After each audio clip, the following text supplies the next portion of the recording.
नमस्कार। आज देश की तमाम फटाफट खबरों में आपका स्वागत है। सबसे पहले गुरु पूर्णिमा आज देश भर में मनाई जा रही है। गुरु पूर्णिमा का पर्व देश में नहीं दुनिया में सबसे बड़ा माना जा सकता है, क्योंकि गुरु के बिना ज्ञान नहीं और ज्ञान के बिना अज्ञान का नज़रिया साफ नहीं हो सकता है। तो इसलिए गुरु पूर्णिमा बहुत ही आवश्यक है। हर व्यक्ति के लिए गुरु की महिमा शब्दों में बयान नहीं की जा सकती है। तो बढ़ते हैं खबरों की ओर। इस साल गुरु पूर्णिमा का पर्व आज मनाया जा रहा है। गुरु पूर्णिमा हर साल आषाढ़ मास की पूर्णिमा तिथि को मनाई जाती है।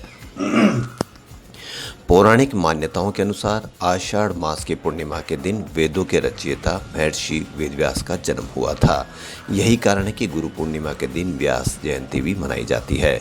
हिंदू धर्म में गुरु को भगवान से बढ़कर माना जाता है और गुरु का जीवन में विशेष महत्व होता है। उनके आशीर्वाद से प्राप्त करने के लिए हर साल गुरु पूर्णिमा मनाया जाता है। हिंदू धर्म में गुरु पूर्णिमा के दिन दान पुण्य का विशेष महत्व है। ज्योतिष के अनुसार इस साल गुरु पूर्णिमा बहुत महत्वपूर्ण होने वाली है, क्योंकि इस बार गुरु पूर्णिमा पर एक विशेष राजयोग बन रहा है जो कई मायनों में महत्वपूर्ण है। आषाढ़ पूर्णिमा तिथि को महर्षि वेदव्यास जी का जन्म हुआ था और व्यास जयंती को व्यास पूजा करने की परंपरा है। इस दिन को गुरु पूर्णिमा के रूप में मनाया जाता है। श्रीलंका के राष्ट्रपति गोटाबाया राजपक्षे देश छोड़कर फरार हो गए हैं। जानकारी के अनुसार बुधवार तड़के उन्होंने अपने देश से मालदीव के लिए उड़ान भरी। प्रधानमंत्री कार्यालय की ओर से भी इस बात की पुष्टि कर दी गई है। बता दें कि गोटाबाया राजपक्षे आज अपने पद से इस्तीफा देने वाले थे। इसी बीच अब ये देश से भाग गए हैं। राष्ट्रपति के रूप में राजपक्षे को गिरफ्तारी से छूट प्राप्त है। लॉरेंस बिश्नोई के भाई अनमोल बिश्नोई और गैंगस्टर सचिन बिश्नोई को फर्जी पासपोर्ट बनवाने वाले आरोपियों को गिरफ्तार किया गया है। 4 आरोपियों को दक्षिण दिल्ली पुलिस ने पकड़ा है। सिद्धू मूसेवाला मर्डर केस के साजिशकर्ताओं में एक सचिन बिश्नोई हत्या से करीब 1 महीने पहले फर्जी पासपोर्ट पर दुबई भाग गया था। गुजरात पुलिस के विशेष जांच दल ने 2002 के सांप्रदायिक दंगों से जुड़े एक मामले में निर्दोष लोगों को फंसाने की साजिश रचने के मामले में पूर्व आईपीएस अधिकारी संजीव भट्ट को ट्रांसफर वारंट के जरिए गिरफ्तार किया है। सामाजिक कार्यकर्ता तिस्ता सितलवाड़ और गुजरात के पूर्व पुलिस महानिदेशक आरवी शिव कुमार के बाद मामले में गिरफ्तार किए गए भट्ट तीसरे आरोपी हैं। वह 27 साल पुराने एक मामले में साल 2018 से पालनपुर जेल में बंद है। उन पर राजस्थान के एक वकील को फंसाने का भी आरोप है। पश्चिम बंगाल की मुख्यमंत्री ममता बनर्जी ने लोगों से जुड़ने का अभिनव तरीका अपनाते हुए दार्जिलिंग के एक दौरे पर मंगलवार को सड़क किनारे के स्टॉल पर पानी पूरी बनाई और बच्चों और पर्यटकों को उसे परोसा। सोशल मीडिया पर एक वीडियो वायरल हुआ है जिसमें तृणमूल कांग्रेस सुप्रीमो को खस्ता खोखली पूरी आलू के साथ भरकर इमली के पानी में डुबोकर लोगों को परोसते हुए देखा गया। नासा के जेम्स वेब स्पेस टेलीस्कोप से पहली पूर्ण रंगीन तस्वीरें जारी की गई है। ये तस्वीरें प्रारंभिक ब्रह्मांड की झलक प्रस्तुत करती है। तस्वीरें 13 अरब वर्ष पुराने प्रारंभिक ब्रह्मांड की सबसे स्पष्ट तस्वीर है। इनमें हजारों आकाशगंगाएं हैं और नीले, नारंगी और सफ़ेद रंगों में कुछ धुंधली वस्तुएं भी दिख रही है। कांग्रेस नेता मनीष तिवारी ने आज जोर देकर कहा कि अग्निपथ योजना को लेकर पार्टी के साथ मतभेद उनके इस दृढ़ विश्वास के कारण है कि वह राष्ट्रीय सुरक्षा और रक्षा सुधारों के राजनीतिक रूप से नहीं देखा जाना चाहिए। गुजरात के आतंकवादी निरोधक दस्ते ने कच्छ जिले के मुंद्रा बंदरगाह के पास एक कंटेनर से करीब 75.3 किलोग्राम हेरोइन जब्त की है, जिसकी कीमत 376.5 करोड़ रुपए होने का अनुमान है। एक वरिष्ठ पुलिस अधिकारी ने मंगलवार को ये जानकारी दी।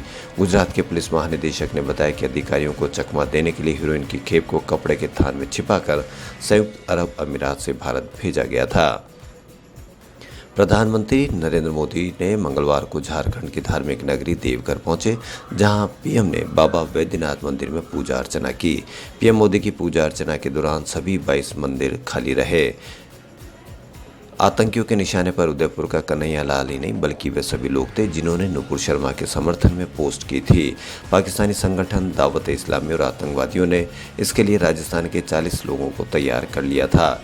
ये नुपुर का समर्थन करने वालों का सिर कलम करने के लिए तैयार हो गए थे।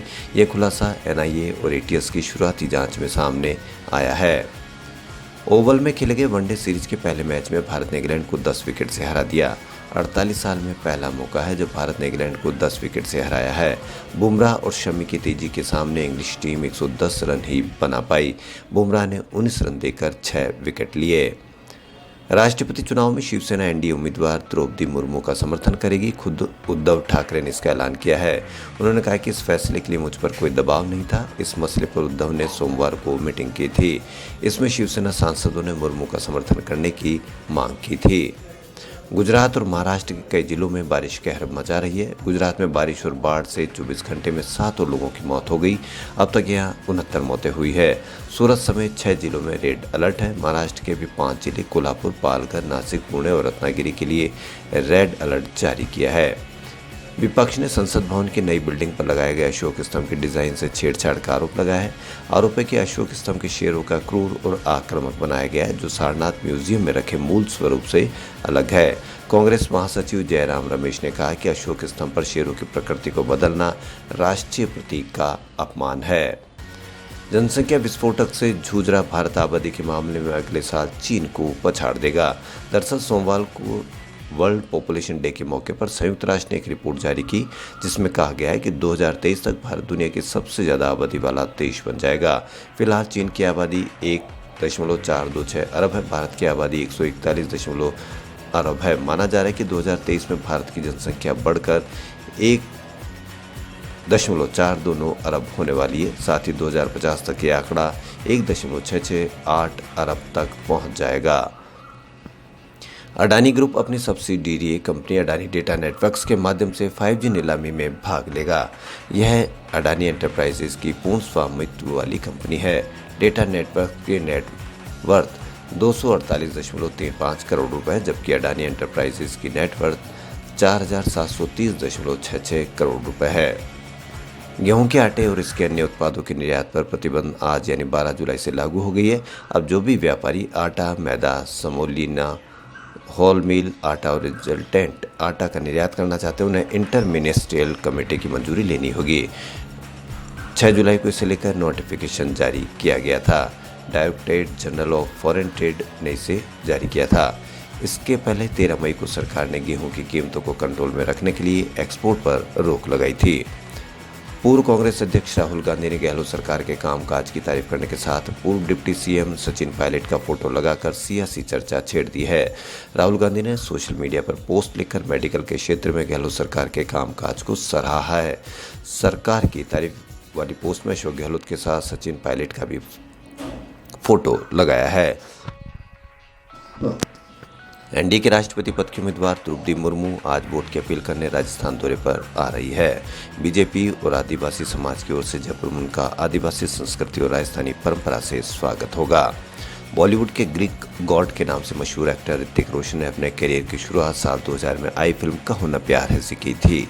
इसके बाद एक्टर ने कई और हिट फिल्मों में काम किया। जोधा अकबर, सुपर 30, काबिल, धूम, जिंदगी ना मिलेगी दोबारा जैसे फिल्मों के जरिए ऋतिक ने करोड़ों दिलों पर अपनी जगह बनाई है। खबरों में फिलहाल इतना ही। यदि आपको हमारा चैनल पसंद आए तो लाइक, सब्सक्राइब और शेयर अवश्य करें। धन्यवाद।